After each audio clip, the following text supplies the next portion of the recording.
სტუდენტური დღების ფარგლებში დღეს ინტელექტუალური თამაში რასად როდის გაიმართა შეჯიბრში ბათუმის შოთა რუსთაველის სახელმწიფო უნივერსიტეტი, ნავიგაციის უნივერსიტეტი, ბათუმის სახელმწიფო საზღვაო აკადემია და საქართველოს უნივერსიტეტი მონაწილეობდა. სტუდენტებმა სპეციალურად მომზადებულ 20 შეკითხვას უპასუხეს. გამარჯვება ბათუმის სახელმწიფო საზღვაო აკადემიამ მოიპოვა და საჩუქრად წიგნების კრებული გადაეცათ. უნივერსიტეტებს შორის ინტელექტუალური თამაშის ორგანიზატორი აჭარის ახალგაზრდულ საქმეთა დეპარტამენტია.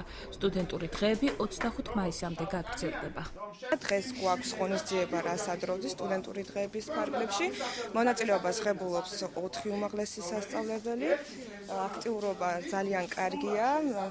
ცდილობენ სტუდენტები, რომ რაც შეიძლება ესე იგი მეტი ან სწორი პასუხები გასცენ და მიიღონ ის პრიზი, რაც მათთვის არის ძალიან კარგი და ასე ვთქვათ მნიშვნელოვანი პრიზი იქნება წიგნების კრებული. ძალიან გვიხარია სტუდენტებს, როდესაც ტარდება ესეთი ინტელექტუალური თამაშები, სტუდენტური დღეები საშუალებას გვაძლევს სტუდენტებს გავიცნოთ ერთმანეთი, დავუახლოვდეთ ერთმანეთს.